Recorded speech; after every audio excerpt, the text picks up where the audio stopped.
Ya ayyuhalladhina amanu. You see, the passage began, Ya ayyuhan nas. Remember that? All humanity. But Allah is saying, all of humanity has disappointed me. So the responsibility falls on you. Let me teach you what you will do to appreciate Allah. Here's how you appreciate Allah. Ya ayyuhalladhina amanu. Irka'u wasjudu. Make ruku', make sajda. What is both of these things referring to? Salat. The first act Allah teaches first He complained about humanity, that you're not doing your job in appreciating me. You believers, it's your turn. You need to appreciate me. The first step in appreciating me will be salat. Where's your salat? How much we appreciate our salat is a good indication of how much we appreciate Allah. How active, how vigilant we are in getting up out of bed. How lazy we feel in making it to the masjid. How lazy we feel, how bored we are when the recitation is not entertaining enough. All of those are good indicators of where we stand before Allah Azza wa Jal. Irka'u wasjudu. Make ruku' and make sajda. And irka'u wasjudu are parts of salat, but they're also attitudes. You know, somebody who doesn't know about prayer, doesn't know about the Muslim prayer. A non-Muslim guy walks by and he sees people making salat. He's going to notice these people are standing with their head down, holding their head. They're humble before somebody. Then they put their heads down like this halfway. Wow, they got even more humble. And when they got up, what happened next? Face on the ground, they got really humble. In other words, he's noticing that there's a progression in their humility to Allah, to whoever they're worshipping. They're getting even more and more and more subservient. This seems like they're appreciating their master, they appreciated him more, and they appreciated him even more.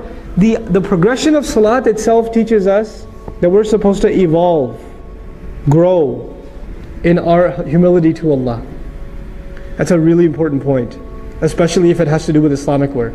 You know what happens with people when they get involved with Islamic work? I'm no exception. All of us can be victim to this. The more tenured, the more experienced you get in Islamic work, the more full of yourself you get.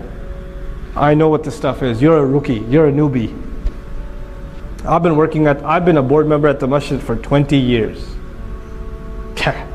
What do these guys know? You know? I ran the MSA 2 semesters in a row. When you get experience, and you don't get more humble, you get more arrogant. Because you know, in any other job, when you have more experience, you have more credentials, you have more respect, you have more appreciation, you're worth more. Right? Allah is teaching us the exact opposite attitude. The more you grow in deen, the more humble you should get. The more humble you should get. Subhanallah. And you'll notice, it's a good check. It's a good gauge. What was Iblis's problem? Adam alayhi salam, what's on his resume? How long he's been doing so? What kind of experience he has? He gets a promotion over me. Now imagine you're a volunteer, you're helping out at the MSA at the college or at the Sunday school, you've been volunteering for 2-3 years, and they pick a new principal for the Sunday school. You even had your inauguration speech ready, and they pick this 18-year-old kid to be the principal of the Sunday school. The story of Iblis is going to repeat itself. Ana khayrun minhu?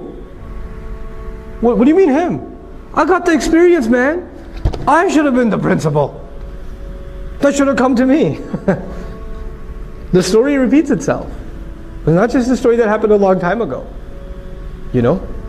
So this idea, as the more we serve, the more we're going to become humble. The extreme of humility was shudu.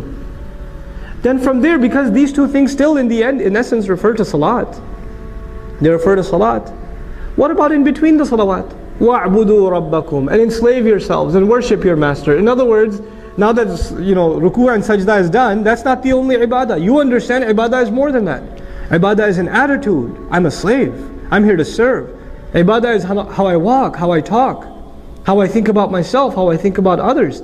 Your entire attitude gets transformed because of prayer. Prayer is actually a very big part of a Muslim's personality, not just our behavior. Prayer, we think of it as a behavior.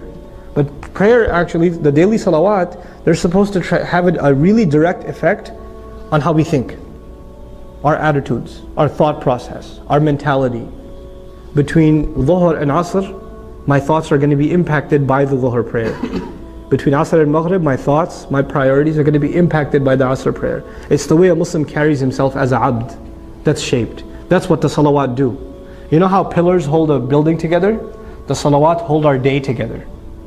They hold our day together. In between, the between hours are dictated by what quality of salat we have. Now if the salat itself becomes empty, if the salat becomes just cardiovascular exercise, this just becomes a review session for Surah Al-Ikhlas and Surah Al-Kawthar, because you don't have time for anything more.